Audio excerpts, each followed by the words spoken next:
Tsaka pasensya na kasi surprise hindi ako makahanda-handa.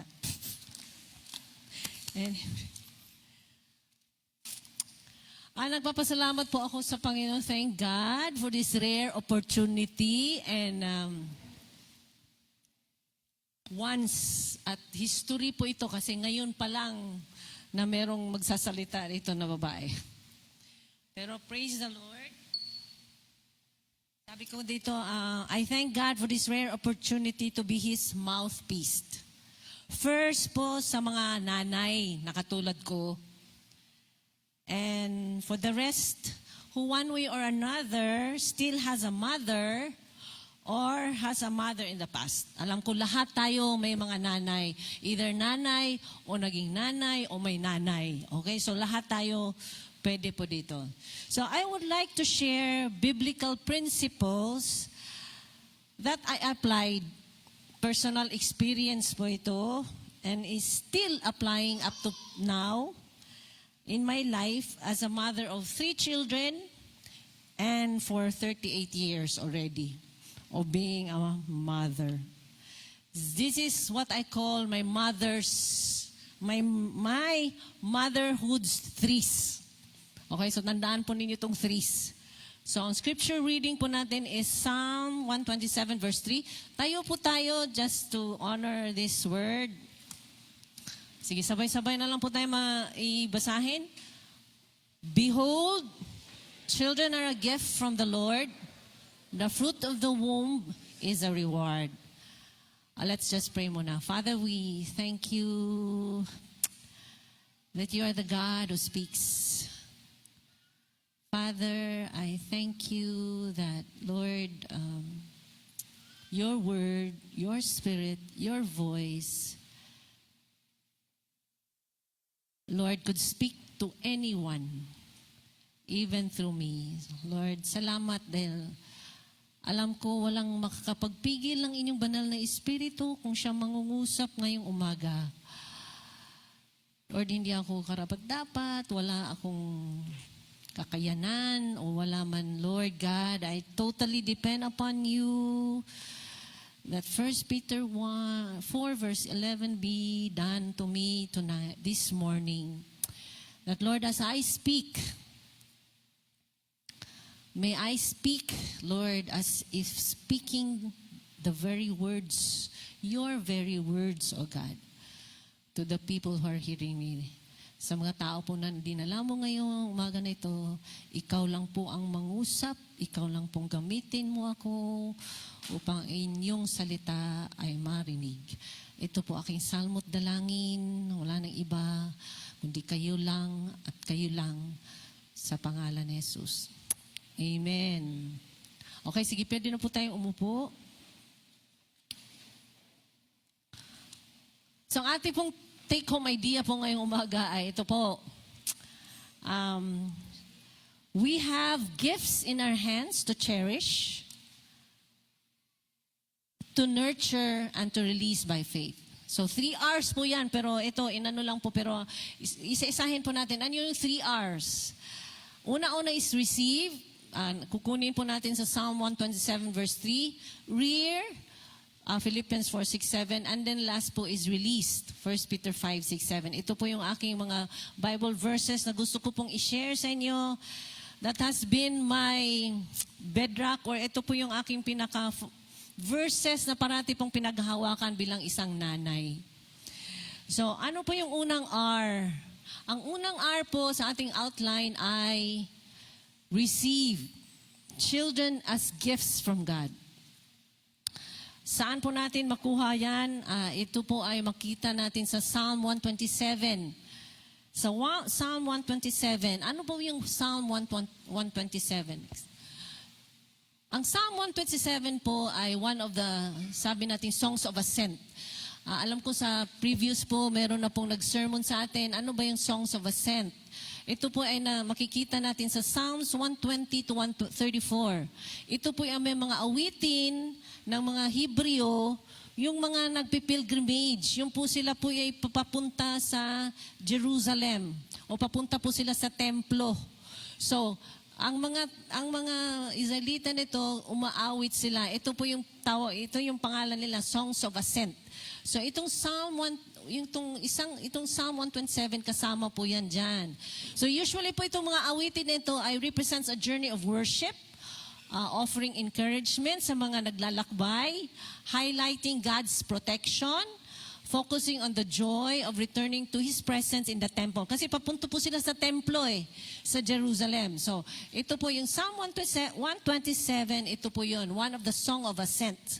So, specifically po sa 127, ang Psalm 127 po ay song specifically to remind them of life's securities, blessings, are gifts from God rather than their own achievements. So itong psalm na ito ay particular para po talaga ipaalala sa kanila na lahat ng mga biyayang natatanggap nila at kanilang mga na-achieve sa buhay ay galing sa Diyos. Yung verse 1 and 2, ito sinasabi ni it is the Lord who provides shelter, security, and sustenance. As well as a good harvest is not the achievement of endless toil, but the result of God's blessing. So, itong awitin na ito, nandito po nakalamanay, kung ano man yung nadating natin sa buhay, hindi po yan sa atin lang sariling mga galing, lakas, o sipag, o lahat. Kundi, ito po yung paalala ng mga Israelita. Ito po yung awitin na para paalala sa kanila na itong lahat na ito ay galing sa Diyos. Tapos po, pasok po tayo sa verse 3. 3 to 5, ito na po yung children are God's gift and a sign of His favor. So nag-umpisa po yung verse na yon ng Hebrew po na sinasa. Sa English, behold. Pero sa English, ito po yung tinatawag na hinay. Special po itong hinay sa Hebrew kasi pag nakalagay yung hinay bago sa isang i-draw, sabi nga dito, it draws the reader's or hearer's attention to something about to be stated or shown. Ibig sabihin yung papangkuhan ng attention. In fact, ang sabi nga nung itong hinay sa Old Testament occurs 841 times. So sabi nung aking inaral it's a literary spotlight. In fact, pag makita mo itong behold sa English o sa Hebrew ay hinay, parang patong spotlight sa susunod na sasabihin ng speaker. No? Kaya hinay. So kailangan, pag nakita mo itong Hebrew na hinay na ito, dapat bigyan mo ng attention yung command or the acts or the words na susunod nitong word na itong hinay. So, kung titignan natin sa Psalm sa verse 127 verse 3, una sabi niya hinay o behold, anong next? Children. So, ibig sabihin, kung titingnan po natin yung psalm na ito, nasa gitna po itong verse 3, the children are a gift from God. No? So, nasa gitna siya. So, para siyang climax. Siya yung kung ano pa siya pinaka-spotlight dun sa pinaka-blessing o verse. No? Kasi, linagyan siya ng hinay. Hindi naman niya linagay sa primero, unless the Lord builds the house, o hinay, unless, doon niya linagay sa hinay, behold, children are a gift from God. No? So, anong pansinin? So, behold, yun yung una. Ang next po yung children. Kung nakalagay po ninyo, children, plural, yung Hebrew niyan is, yung singular, yun yung bane na tinatawag. Pero kung papansinin nyo, dinagyan ko po yung underline, sabi niya, behold, children, plural. Pero pag sinasabi niya, are a gift, singular. Diba? And, fruit, isa lang. Hindi naman. Kasi pag sinabi mong children, marami yun. Supposedly, kung English grammar structure, kung susundin natin, dapat children are gifts. Okay? And they're fruits of the womb. Pero, iba yung structure. Bakit ganon? So, minumuni-muni ko po. Parang, sabi ko, Lord, bakit? Napansin ko lang rin yan, children, but gift. So, naano ko lang rin po yung, is pareho rin po ng the fruit of the Spirit is joy, peace, and So, parang pinaano po sa akin sa Holy Spirit na children, kahit marami sila, is the same kind fruit, is the same gift. one gift. Same, di ba? Pareho ng mangga. Yung mangga maraming prutas. Pero hindi naman yung mangga na kahoy, may mangga, may santol, may apple, may gano'n. Di ba? Hindi different kinds of fruit. Only one kind of fruit. I think gano'n rin ang children. Children is one kind of fruit that is God-given. God picked. God was the one. Kaya, one. So sabi niya, children are a gift and a fruit. So isang fruit lang. Walang maraming fruits na lumalabas sa womb. Di ba? Wala namang monster dyan, ipis na lumalabas o baka o whatever. Only one fruit of the womb, that is a child. So ang napansin ko po dyan, so pag titingnan natin, sabi rin gift next. Gift. Sa Hebrew po is nakala. Which means, dito gift, hindi gift. Kasi ating sa gift, kailangan bumalik po tayo sa original. Kasi minsan pag sinabi mong gift, di ba kahit anong gift na lang. Pero gift na ginagamit itong nakala sa Old Testament. Pag inano mo, it's really an inheritance, a possession. In fact, it's a property. Kung sinabi sa amin, yung mga Israelites, yung hinati-hati yun yung inheritance nila. So itong word nito, ginamit rin ito for the children. Pero nung tinignan ko, more of talagang ang referring dito din sa nakala na ito is that it is a portion or share assigned by God.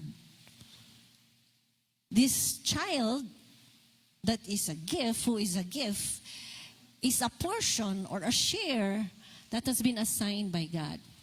So in fact, inilagay rin dito sa Psalm 100, 1-7, it is a reward, sakar, for work done, faithfulness. So titingnan nyo, singular. So it gets, kasi parehong same kind siya, yung child, kahit na iba-ibang, of course, 4 billion na tayo ng mga tao, iba-iba yung na-produce ng mga anak, pero it's the same gift, same nga. Okay. So dito po yung una kong prinsipyo po na tunay is talagang children are a gift. In fact, hindi natin napapwersa yun. Sa cross-reference natin sa Genesis chapter 30 verses 1 and 2, sinabi po dito ni Rachel at saka ni Jacob. So si Rachel, basahin nga natin lahat. Sige, kasi nandito naman verses niya. Sige, when Rachel, sige, sabi saw not bearing Jacob any children, she became jealous of her sister.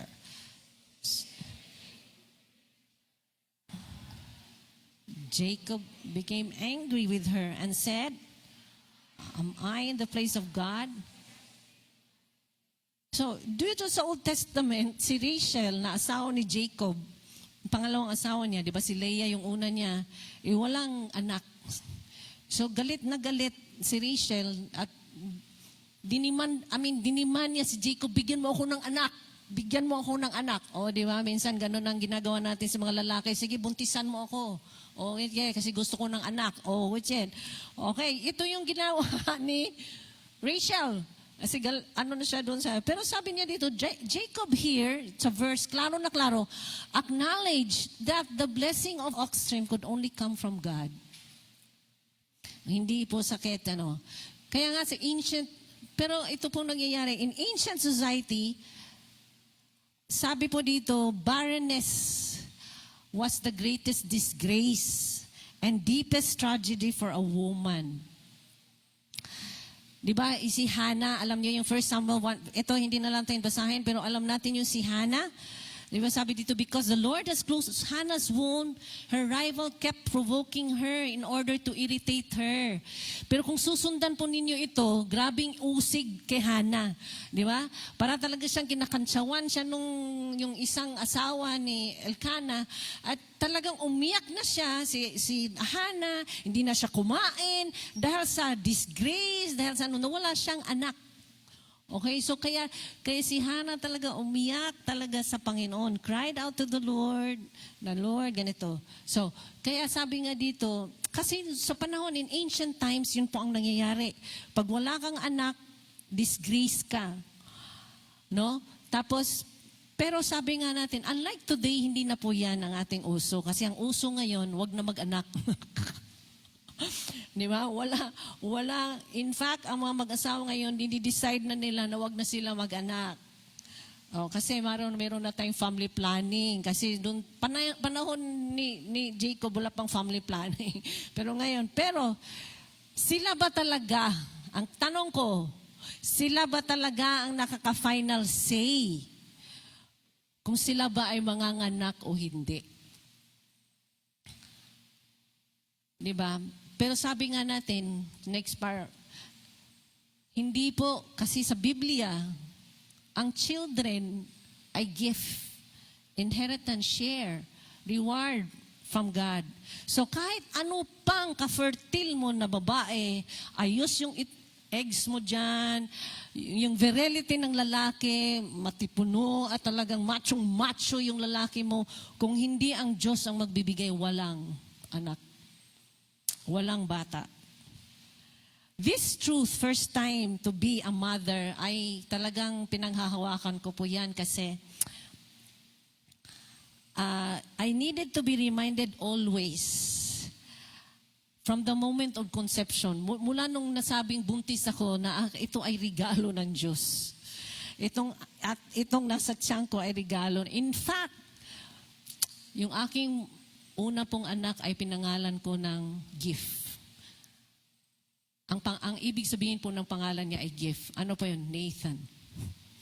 Nung una pong nanganak pa ako, dictionary lang po ang hawak ko. Wala pa po akong alam na Hebrew. Hindi ko alam na ano. Pero basta alam ko, gusto ko Bible name. So Nathan. So yun ang pinili namin.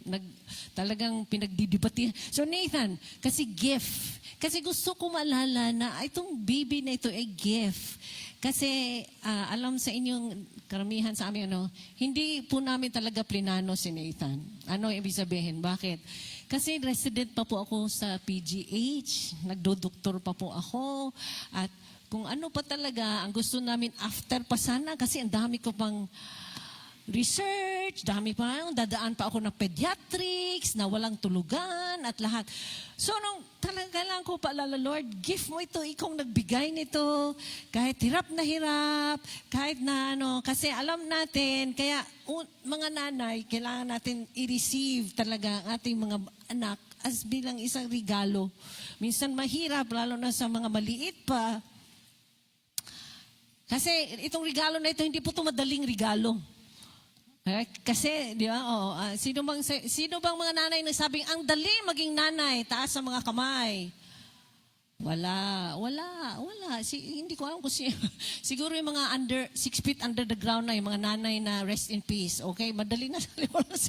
So, wala pong madali. So, kailangan po, itong unang truth na ito, talagang pinaghahawakan ko na regalo ito ng Diyos, kahit nadadaan ako sa kung ano man yung dadaanan ko, mahirap, at siya ay bigay. So nalaman ko po nung later na, nung nag-aral na po ko ng Hebrew, ito palang Nathan ay Hebrew word talaga.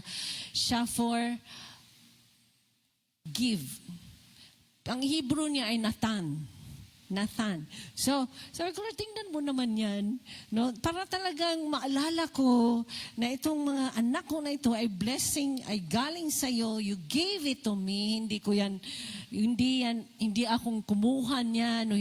Walang kahit sino bigay yan ng Diyos para maalala natin. So, bakit kailangan natin, so realize, okay. So ano yung logical? So ngayon, children yun.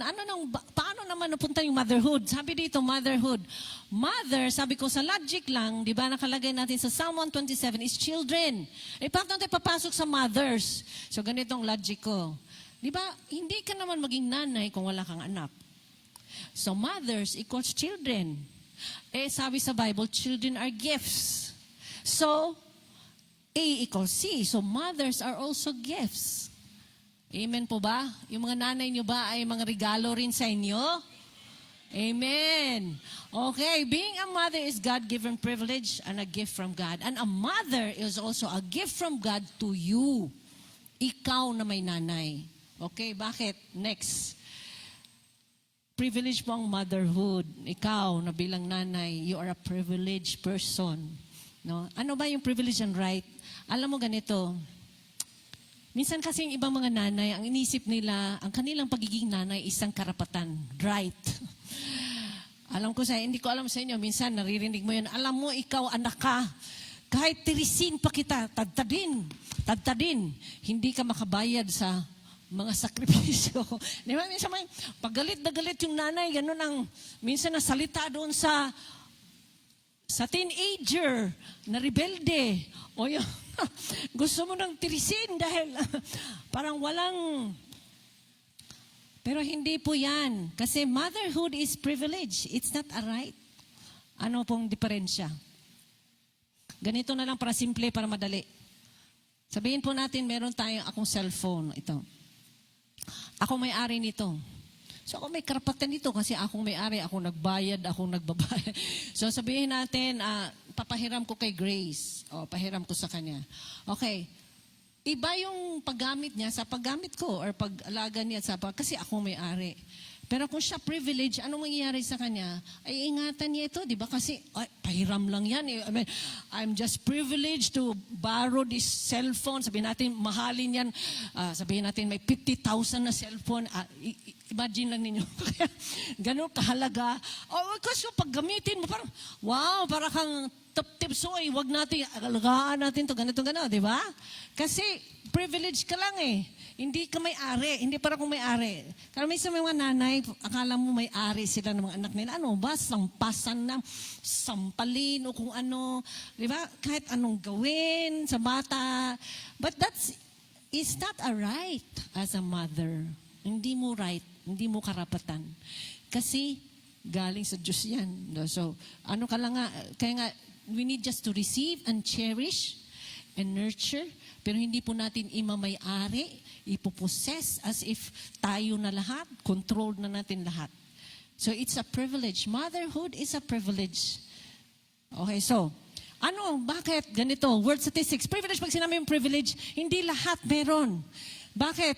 Sa statistics lang po ay, kung babasahin natin, kanina binanggit ni Pastor Ian, pero sabi dito, demographic, sa ating population ngayon na 8.3 billion ng 2026 sa aking source, 2 billion women daw has been currently married, naging nanay.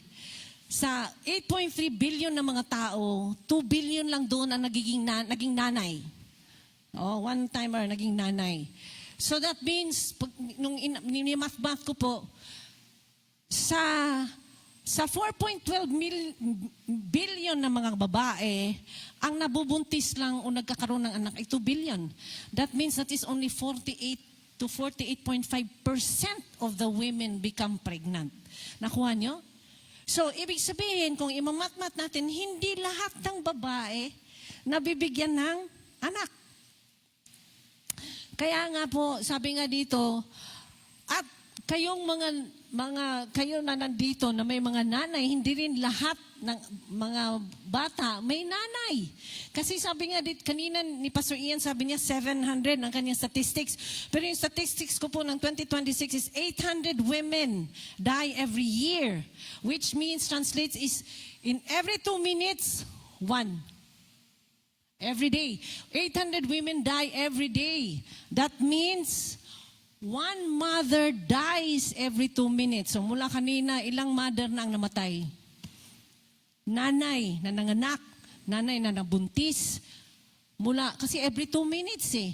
So ilan ang namatay? Mat-mat mo yan. So ilan na? Marami na. Kasi kada 2 minuto, may isang namatay na nanay na nagdadalang tao. Okay. So, application po.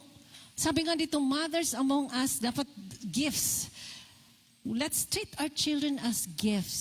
So, kung may gift, parate natin sa gift of salvation, it's either you accept that gift or reject it, di ba? Parate.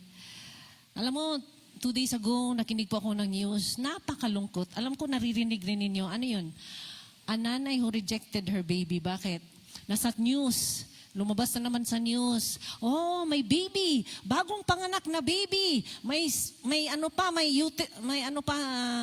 placenta. May inunan ba? Nandun pa, nakakabit pa sa baby. Nandun sa kalye. Iniwanan ng nanay. Ano nangyari doon? Rejected by the mother. Okay? Oh, just praise the Lord. Sabi nung newscaster, ate, buhay, buhay. Nandoon, dinala sa ospital. Buhay.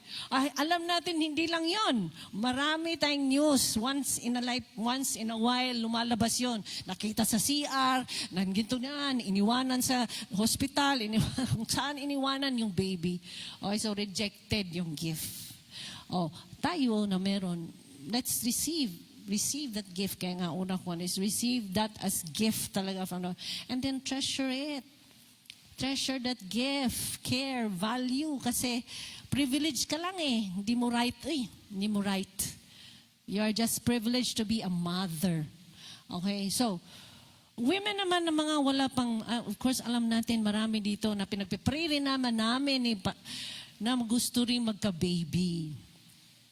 Kasi pinagpipray po talaga sa yung mga hindi, ay pagpipray. Bakit? Kasi blessing ngayon ng Lord eh.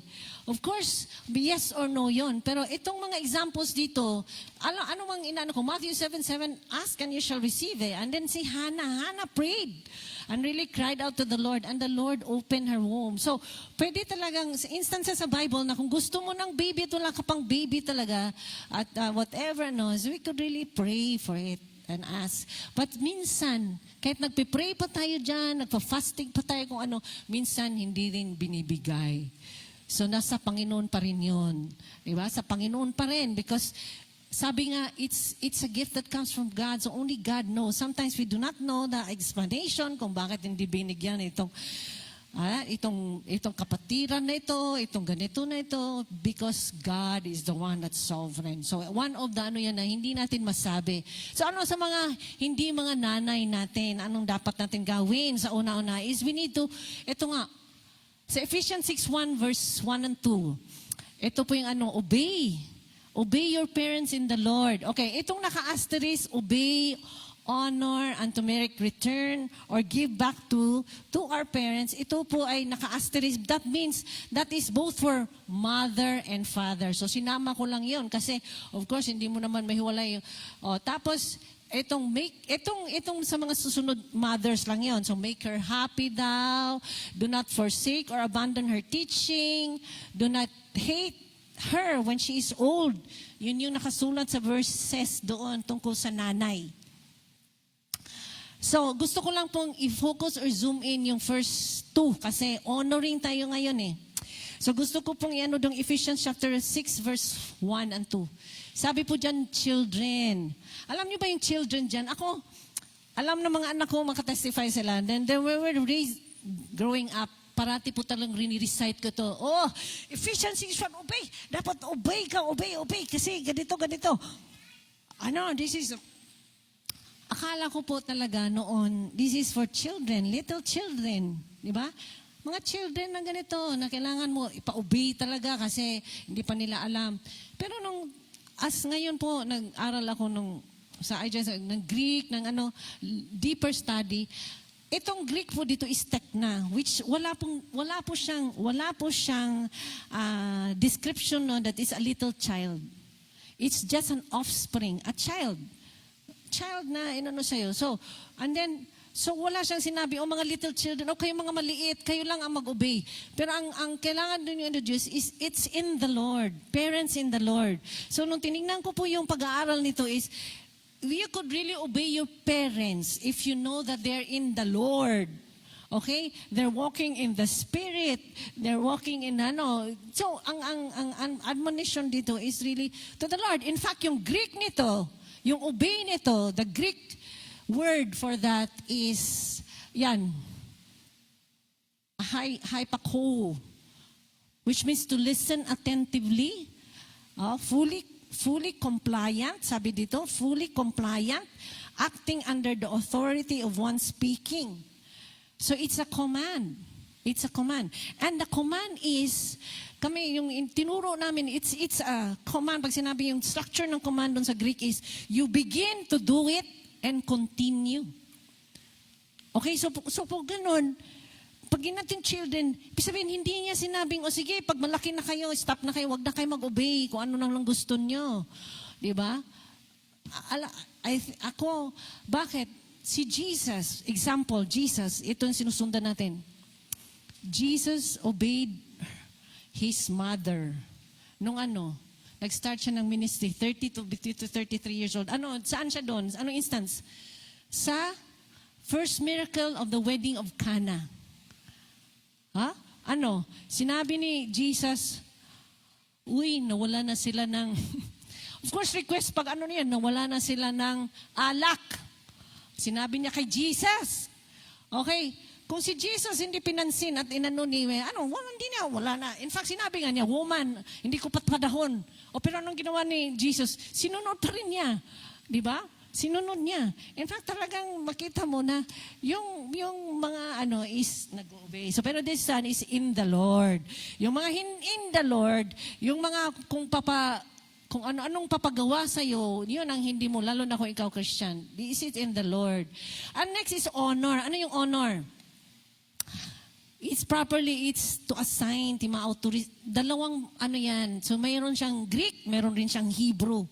Okay, honor. Parents in the Lord and honor your mother. So, nung una is parents as isa. Itong pangalawa is honor sa kanya pong structure sa Greek. Sa Greek po kasi kung merong article, kasi itong honor your father, parang ang sa literal talaga, honor the mother, honor the father. So, ang ibig po sabihin niyan, specific. Talagang i-honor mo, separate pa. Hindi niya parang sa structure po niya, pag-aralin po natin yung original po na text, ang ibig po sabihin nito, when you honor, you should honor separately your mother, you should honor also your father. So parang hindi mo siya iisahin na lang, i-honor na lang. Kaya pala sabi ko, kahit pagan na itong practice natin, I think there's a biblical basis. Kasi, in fact, itong Exodus, itong honor your father and your mother is the 5th commandment in the 10 laws of Moses, the Mosaic law. 5th siya, honor your father and your mother. And this is so that ang parating sinasabi sa mga Israel, para you will live long in the land. So talagang okay? So honor yun. Walang katapusan rin to. Itong honor is the same as obey. Okay? Anong ibig sabihin? Yung verb niya is dapat umpisahan mo at ituloy mo. Or in fact, if ever, dapat nagkakarakterize sa buhay natin that we are honoring our parents, obeying our parents, Lord. So ito yun ang nakalagay doon sa original na yan. So, number 2, okay. So maayos, okay, 5. Sino pong gusto ditong manalo sa loto? Maging mayaman, kung ano-ano, mag-electronic, gusto natin, mga sila, honest. Ito po ang ating panghawakan. Kasi anong promise dito? It may go well with you.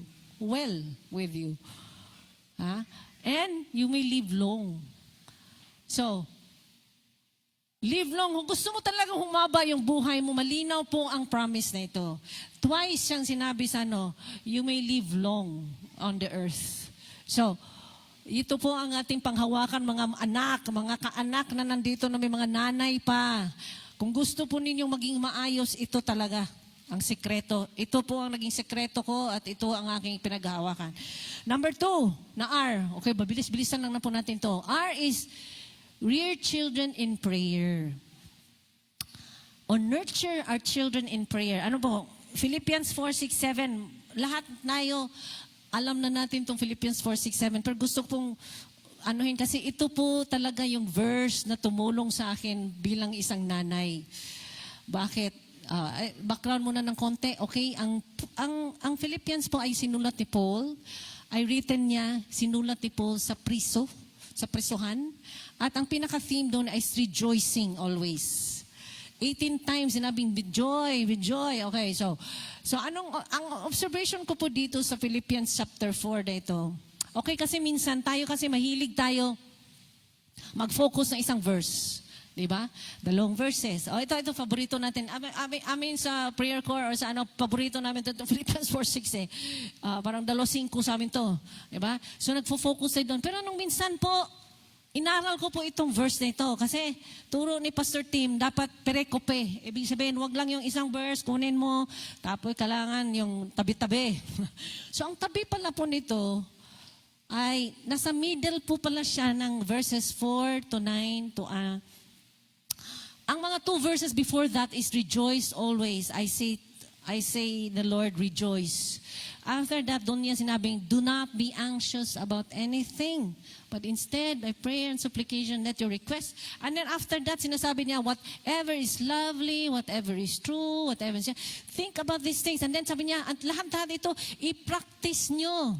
Okay. So sabi ko, pinalagitnaan na pala itong Philippians 4. Ano, para ba siyang sandwich? O siya yung pinakalaman doon sa rejoice and ditong sa last. So, kailangan po, ito po sa akin, ito. Akin po itong, kami po, tinuruan kami doon sa Bible School na, kasi inaaral po kami ng Greek at saka Hebrew, maggawa kayo ng sarili niyong translation para mas naalala niyo, mas naintindihan niyo, bumalik kayo sa original na text. So ito po ginawa ko po, dinagdagan ko kasi para makita natin na sa pagpaliwanag ko sa inyo. Okay. Sabi dito sa Philippians 4:6-7, for nothing be anxious.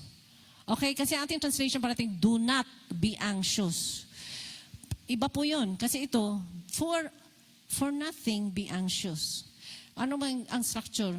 Sabihin, sige, anxious ka. Sige, pwede ka maging anxious, pero dapat yung nothing yun. Dapat wala kang maging anxious kahit ano.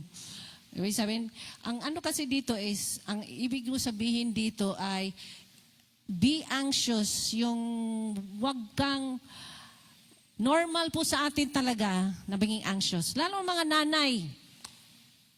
Di ba? Marami tayong mga anxious, mga anxiety. Di ba? Basta, ganito.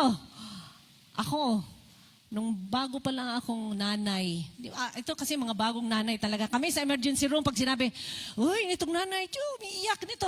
Alam namin, mga alas 2, alas 10, ano yan, bagong nanay yan. Bagong nanay. Kasi anxious na anxious kasi hindi pa alam kung anong nangyari. May lagnat na 40 degrees. Nandito na sa emergency room. Kasi, di ba gano'n yung mga bagong, kasi mga takot ang dami. So, ganito, yung aking kong mother-in-law, sabi niya, Elfie, mabuti ikaw kasi doktor ka. No, doktor ka kasi, doktor ka, hindi ka masyadong natakot kasi alam mo eh. Alam mo eh kasi, alam mo nangyari, ayan to. Sabi ko, Nay, baliktad yun, Nay, opposite. Kasi, kaming mga doktor, kaming may mga alam, mas lalo kaming maging anxious. Bakit? Alam namin anong mangyayari eh. Nako. Like for instance, example lang, si Hes, nung na-hospital lang 2 weeks ago, hindi ko sinasabi nga sa kanila. In fact, ito nga. Pero grabe, bilang nanay, ang kaba. Kasi first time ko yung kanyang kaso, nung binasa-basa ko pa, pwede pala siyang mamatay, pwede palang whatever. So, grabe yung kaba.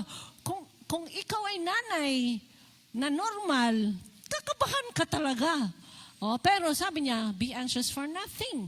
So, usually talagang ginagawa ko, yung nothing na yan, I mean, dami mong anxious. Kasi kung titingnan nyo, but in everything, by the prayer, di ba? The prayer, the supplication, with thanksgiving, and the request, parating may the. Ano ibig sabihin? Specific. Kasi pag sinabi lang niya, di ba kaya maganda minsan nawawala sa original eh. So, ibig sabihin, kung meron kang anxiety, kung ano man yung iyong sa anak mo, siguro sa inyo, sa whatever, kasi sa akin, very to sa akin bilang nanay. Whatever that is, anxiety ko, like si Hesed lang yun, kasi wala, I made the request. So, specific ka para sa request na yun with thanksgiving at lahat. And the peace rin. Specific na peace, bibigyan ka ng Diyos. Para doon sa specific na anxiety mo. Para doon sa anak mo, kung sa nanay mo. Okay, two-way ito. Kasi minsan may mga anak, mga masyado namang concern sa nanay. So yun ang okay, but the peace of God surpasses shall guard your hearts, the hearts, and the minds. So, the na naman. So, specific na yung puso mo, yung isip mo, yan ay ipoprotektahan ng Diyos kung ikaw ay sabi natin yung second, rear the children in prayer. So, prayer, kailangan talaga ng panalangin. Okay, yung last. Okay, ito. ang prayer po walang katapusan. Sabi ko, bilang nanay, ang isang nanay hindi po natatapos. Once a mother, always a mother. Of course, nag-shift at nagbabago. Sabi nga, kami po ay from womb to tomb, di ba, pang baby, hanggang nanay ka pa rin eh. Meron po akong pasyente, yung kanyang 60, senior na nanay, yung senior na anak, dinadala sa clinic para mapacheck up. Tapos, pero po tayo sa ating panalangin, sana po hindi naman po na purong kung ano yung role natin sa ating anak since start, yun rin hanggang matapos. Hindi po dapat ganon.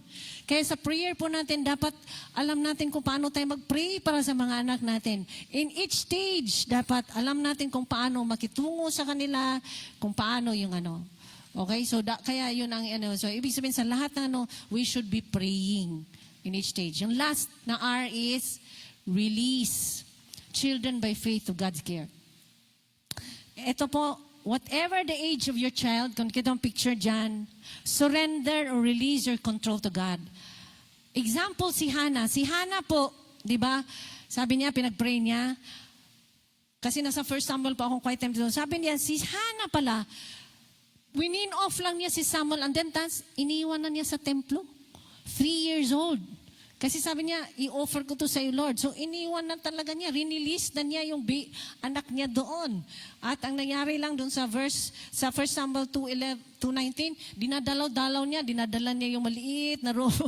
Pero talagang release niya totally. Even Mary, lahat ng mga mothers, kung titignan mo, walang sunod-sunuran dyan sa nanay hanggang sa dulo, whatever. They remain to be mothers, they remain to be mga nanay, pero hindi po sila parang sa umpisa nandoon pa rin na-attach sa nanay. They release by faith. So, some mothers, hindi po sinasabing hindi po na-thrash o yung sabi namin, failure to launch. Failure to launch.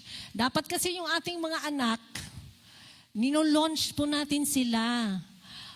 Anong ibig sabihin? Sa ating panalangin, i-release rin po natin sila. Hindi po yun forever na nandyan sila sa inyo.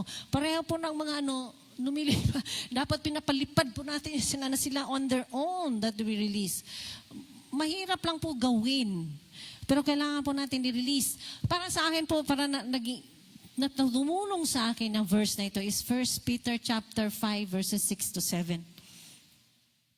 Sige, basahin natin sabay-sabay para hindi po antukin. Allow yourselves to be humbled under the mighty hand of God that He may exalt at the proper time. All the anxiety, you're casting on Him because He cares for you. Okay, ako po, ngayon lang rin po na ko na dapat pala isama ang 6. 7 lang sana yung isama ko. Pero, nung inaral ko po tong verse na ito, kasi di ba may verse nga tayo, may kanta tayo dito sa verse 7, di ba? Casting all your cares upon you because He cares for you. Hindi pala pwedeng maihiwalay ang verse 7 sa verse 6. Sa Greek, sa original po na text, hindi po pwedeng 7 lang. Okay, 7 lang ang gusto ko. Yung 6 sa inyo na. Bakit? Kasi sa structure ng Greek, ay kailangan po sila magkakabit. Kasi bakit? Ang casting po ay tinatawag naming participle. Dinidescribe niya yung main verb, which is humble. No? Tapos dyan, dapat ito talaga, allow yourselves to be humbled. Kasi yung voice ng Greek na yan ay yung sinasabi nilang causative or permissive. Yung command siya, pero nag-iingi siya ng permission. Di ba? Kaya sabi niya, allow yourselves to be humbled. So, hindi yung pinipwersa ko, mag-humble ka dyan. Merong permission. No? So, ang pinaka-main verb dyan is humble. Pero ang sinasabi niya sa next verse, next slide, sabi niya, ito po yung lexicon, sabi niya, humble. Ano ba yung ibig sabihin itong humble? That means to depress, to submit oneself in a lowly spirit to the power and the will of God. So basically, ito talaga ay submitting. Kaya nga, ang ko is release. The third R is to release your child. Release. By God's grace, to God. No? So sabi niya, it depicts the deliberate lowering of one's status or the decisive experience of being made low. No, so anong next slide? Sabi nung aking inaral na Greek basic na yon, beyond basic, sabi niya, minsan kasi may ibang translation, hinihiwalay nga yung casting, di ba? Cast your cares. In fact, ang ano niya is, cast your cares upon Him because He cares for you. Hindi po daw dapat, yung verb na yan ay nakakonect talaga sa humble. Anong ibig sabihin? It is not an offering of a new command. Yung casting your cares is not a new command. It is connected to the humbled. Ano yun? Yung pag-casting ay hindi daw yan bagong utos. Kundi nakakonect yan sa pagpakumbaba. Pero ang pagkumbaba dito hindi yung magpapaliit, pero ay submit, ipag-submit sa isang higher authority. So sabi niya, as such, it is not an offering, sabi niya, but it is defining how believers are to humble themselves. Humbling oneself is not a negative act of self-denial per se, but a positive one. Ito yung maganda, positive one of active dependence on God for help. So, itong dalawa kabit yan. So, ibig sabihin, kung ikaw ay mag-cast ng iyong, ang cast pong, ibig sabihin ng cast ay throw talaga eh. Ang literal na ano is throw or scatter or itapon mo. Di ba sabi ng cast your nets, itapon talaga. So, ano yun? So, yung pagtapon ay nakadepende sa iyong pagkumbaba sa Diyos. Hindi ka nakakapagtapon ng iyong mga anxiety o yung mga worries mo kung hindi mo humble yourself before God. Dependent o hindi ka kinikilala na ikaw ay wala. O, in terms of sa akin, sa mga bata, no, sa mga anak natin, parati kong inaano na wala akong magagawa. I am inferior to what God can do to my children.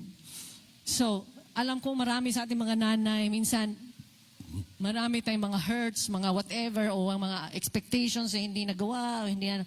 So, ang parati talaga, ito po parating mensahe ng Lord sa akin. I-release, let go, and let God.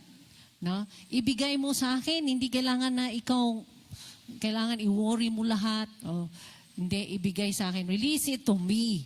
So, kaya nga, kaya nga po, ganito. Ito, gusto ko pong itong pinakalas. Ito po ay, okay.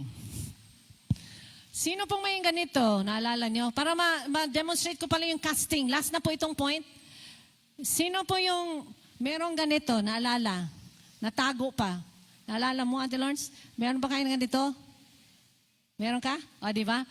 Binigay po ito token ito nung 2019 sa mga nanay. Naalala nyo ito? Nathan, naalala mo to? Hindi? Naalala mo?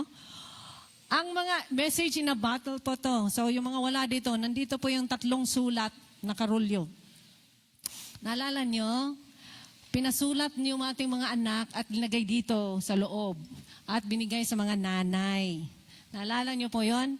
Okay, so, nakalagay po dito, this is May 12, 2019. So, Mother's Day rin po yun. So, gusto ko pong i-illustrate sa inyo yung last na, is the release. Release your child or your mother, kung mother mo naman ang concern mo to God. Ito, kung sabihin natin, ito po yung mga anak mo. Like for instance, ito, literally, yung mga anak ko po may sulat dito. Okay? Concern ko po sila hanggang ngayon, di ba? Sinong walang concern dito na nanay? Okay? Dahil mga malaki na mga anak nila, taas nga mga kamay nyo na wala kayong worry, wala kayong iniisip sa mga anak nyo. Sige, tingnan ko nga, wala. Lahat ng mga nanay dito, may iniisip, may mga concerns. Merong lahat. Okay? So, ang gagawin po natin is release. Release that. Like ito, ako matagal ko na pong ginawa yan kaya gusto ko pong ano. Kaya po puti sinishare sa inyo, this is my third R of motherhood. Release to God. So, ito nga gawin natin. Ganito pong talaga ang cast eh. Sa original Greek, when you say cast your anxiety, is you throw. Throw. Okay, so ito pong gagawin natin. I request our senior pastor so I could demonstrate. Okay, so sabihin natin, ito po yung aking mga anak. Sa ngayon, Okay, sabi ko sa inyo, nung si Hesed, talagang grabe ang aking anxiety doon.